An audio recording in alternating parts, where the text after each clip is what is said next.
Olá, está começando o Jornal da CUT, Central Única dos Trabalhadores. As ações promovidas pela CUT na semana passada em Brasília tiveram um saldo muito positivo para todos os trabalhadores e trabalhadoras. O seminário sobre reforma tributária reuniu sindicalistas, representantes do governo e especialistas no assunto, como o economista Márcio Postman, presidente do IPEA, Instituto de Pesquisa Econômica Aplicada. Nós temos condições, a nosso modo de ver, de construir um novo arranjo político. Certo? Esse arranjo político poderia ser perfeitamente valorizado do ponto de vista, além da simplificação, etc., que são necessidades do ponto de vista tributário, mas olharmos melhor a questão da justiça tributária. Isso significa nós fazermos alianças políticas. Quais são os setores que os trabalhadores se articulariam do ponto de vista de uma revisão da forma com que hoje a carga tributária está composta? A íntegra do seminário sobre reforma tributária estará em breve disponível aqui, em nosso portal, no programa CUT em Ação. Também o seminário sobre a participação no Conselho do FGTS, realizado na segunda-feira, dia 21, será mostrado aqui na sua TV CUT. Na quarta-feira, 23 de março, lideranças cutistas de todo o país fizeram uma ocupação pacífica do Congresso Nacional, cobrando suas reivindicações. Na véspera, os sindicalistas divulgaram sua pauta no aeroporto e na rodoviária de Brasília.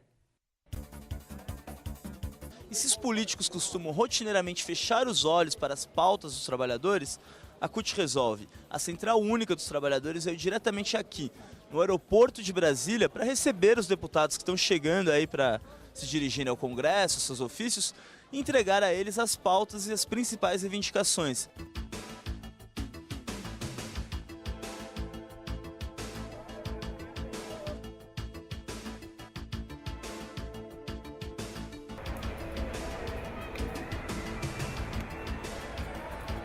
CUT nas ruas por desenvolvimento com valorização do trabalho. É o que diz esse panfletinho aqui que os militantes da CUT estão distribuindo aqui na rodoviária de Brasília. Nesse panfleto contém diversas reivindicações históricas da CUT, como, por exemplo, o fim do imposto sindical, redução da jornada de trabalho, uma aposentadoria mais valorizada, entre outras tantas. O que você acha da nossa luta aí para a redução da jornada de trabalho? São aproximadamente 400 trabalhadores realizando a ocupação pacífica do Congresso Nacional.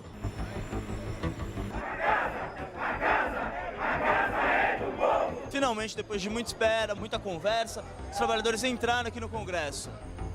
Serão 20 comissões que os trabalhadores irão visitar e entregar os seus panfletos. Agora eles estão se reunindo, se organizando e se dividindo em grupos. Estou muito feliz, como um deputado cutista que sou, ver a minha central com esse povo guerreiro tão bom e tão animado aí. Nossa estratégia aqui dentro da Câmara é garantir que todas as comissões da Câmara sejam visitadas, porque a nossa pauta, como é uma pauta ampla, ela envolve várias comissões. Nós temos uma pauta importante do movimento sindical, das centrais sindicais, da CUT no Congresso Nacional, que nós precisamos dar vazão no próximo período. Temas como a redução da jornada de trabalho, o fim do fator previdenciário, tratar o tema das terceirizações, são todas elas pautas importantes que nós precisamos produzir um diálogo, produzir acordos, produzir consensos que viabilizem as suas votações dentro do parlamento.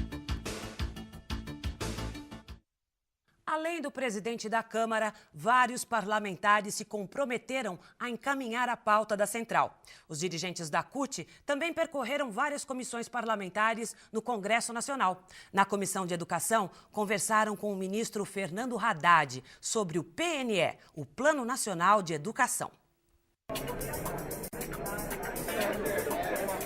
Essa é a primeira reunião da Comissão de Educação e Cultura da Câmara, e que já começa dando um passo muito positivo na medida em que coloca na sua pauta e como uma pauta prioritária o debate sobre o Plano Nacional de Educação.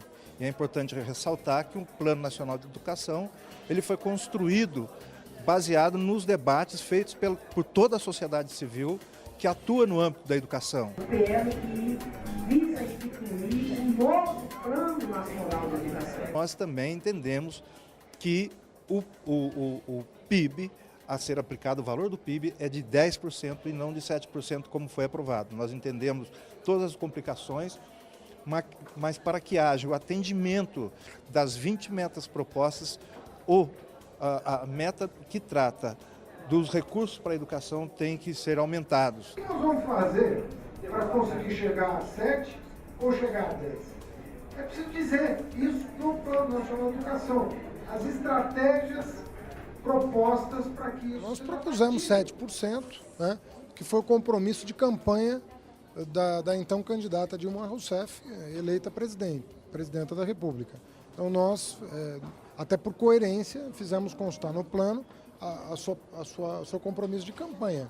Mas o Congresso tem toda a liberdade para se debruçar sobre o plano, sobre as metas e estratégias e definir um outro percentual, né?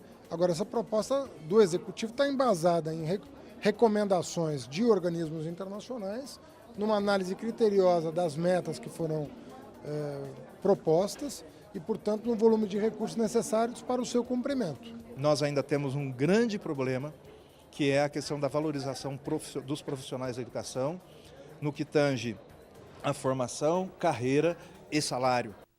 Nossos dirigentes visitaram também as comissões de Trabalho, Seguridade Social, Finanças e Tributação. Quem conta é Carlos Cordeiro, presidente da Confederação Nacional dos Trabalhadores do Ramo Financeiro, a CONTRAF. A participação da CUT na Comissão de Finanças e Tributação foi extremamente importante, porque nós tivemos a oportunidade de dialogar com o presidente da comissão, o deputado Cláudio Pucci.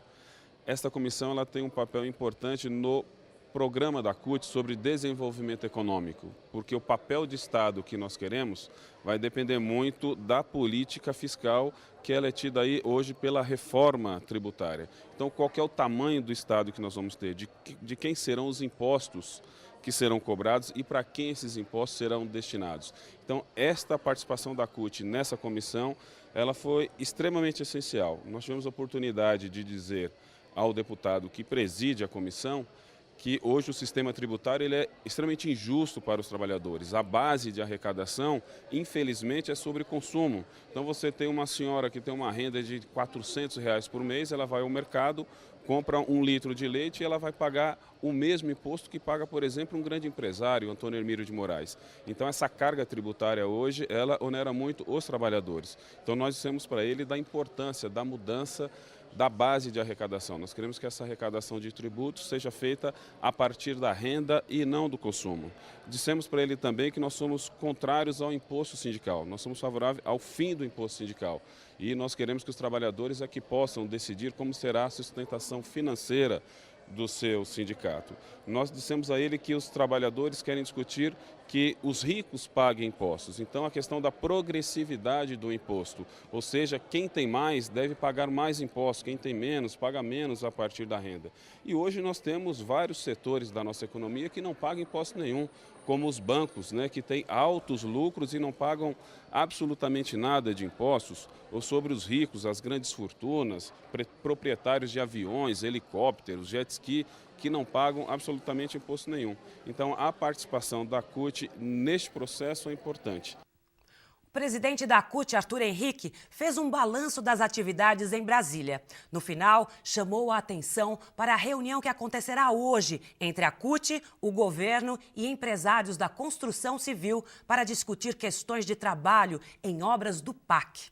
Tivemos aí quase 400 dirigentes sindicais ocupando o Congresso Nacional, visitando as várias comissões, conversando com os parlamentares, com os presidentes das comissões e apresentando a nossa pauta, a pauta sindical, a agenda sindical relativa àquelas comissões. Tivemos a oportunidade de fazer uma reunião junto à Secretaria-Geral da Presidência da República, quando, além de entregar a pauta, de reforçar os itens da nossa agenda sindical, a luta pelo fim do imposto, a redução da jornada de trabalho, a ratificação da Convenção 158. Já apresentamos a ele alguns resultados do nosso seminário da reforma tributária, mostrando que nós temos propostas para discutir esse tema e queremos intervir nesse debate junto ao governo e junto ao Congresso Nacional. E saímos da reunião com compromisso já de uma reunião na próxima terça-feira com as empresas da construção civil, principalmente, e das obras de infraestrutura do PAC para uma reunião que terá o objetivo de discutir de forma tripartite, envolvendo trabalhadores, sindicatos, centrais sindicais e o governo e os empresários, para discutir condições de trabalho nas obras do PAC. Isso vale não só por conta dos recentes acontecimentos em Jirau e Santo Antônio, mas também e principalmente pensando nas próximas obras de infraestrutura que estão aí esperadas no próximo período. A reunião de hoje em Brasília foi motivada pela situação dos trabalhadores nas usinas de Jirau e Santo Antônio. Ainda na semana passada, dirigentes da CUT estiveram em Rondônia e comprovaram a falta de condições dignas de trabalho. Ali, mantiveram reuniões com sindicalistas, representantes das construtoras e autoridades. A CUT estadual de Rondônia e a Conticom também participam das negociações para a retomada do trabalho nas obras das usinas. Na semana passada, além da reunião com Gilberto Carvalho, ministro-chefe da Secretaria-Geral da Presidência, a CUT também teve audiências com o senador Paulo Paim e com o presidente do Tribunal Superior do Trabalho, João Oreste Dallazen. Entre outros temas, foi colocada a luta da central pelo fim do imposto sindical. A direção nacional da CUT se reuniu na quinta e sexta-feira, dias 24 e 25, também em Brasília. Os trabalhos foram abertos com um debate sobre a conjuntura política nacional, que teve a participação do ex-ministro-chefe da Casa Civil, José Dirceu. Eu fico sempre muito grato à CUT pelos convites, pela interlocução que eu tenho, pela troca de experiências, de ideias. E o debate hoje aqui, o que ele comprova é que a CUT continua sendo uma central para além daquilo que é a razão dela, que é a defesa dos trabalhadores, das suas condições de trabalho, de vida. É uma central que pensa o país, né? Porque o debate aqui hoje foi primeiro sobre o crescimento e desenvolvimento do Brasil, sobre o câmbio, sobre política industrial, sabe? Sobre competitividade, como é que nós vamos investir mais em tecnologia, como é que nós vamos diminuir o custo financeiro das empresas e não tirar direitos de trabalhadores, como que nós vamos, né, dar as concessões públicas, mas sem afetar os direitos dos trabalhadores, tá? E sem virar uma concessão predatória, né? Como existe em algumas áreas no Brasil. Então, o que eu encontrei hoje aqui, de novo, é uma central muito preocupada com a reforma política, com a reforma tributária, entendeu? Mas também com uma agenda muito clara, né? A redução da jornada de trabalho, né? Uma agenda clara com relação ao fim do fator previdenciário, das convenções que precisam ser adotadas como a 158, uma agenda clara com relação que quer discutir a progressividade dos impostos, né? E também não aceita que a questão da desoneração da folha seja levada a cabo sem a participação da central, mas concorda que é preciso fazer a reforma do CMS, ou seja, uma central sindical propositiva, mas ao mesmo tempo em luta, né? O debate sobre a conjuntura internacional foi coordenado por Walter Pomar, da direção nacional do PT. Em todo o Brasil, o mês de março foi de muita atividade para as mulheres. No Sindicato dos Jornalistas de São Paulo, a criação de uma comissão de mulheres veio enriquecer o debate. Hoje em dia, a profissão de jornalista é mais feminina que masculina, não é? Eu não sei muito bem, mas acho que é de 56% de mulheres e 40 e pouco de homens, né? O que sobra de homens.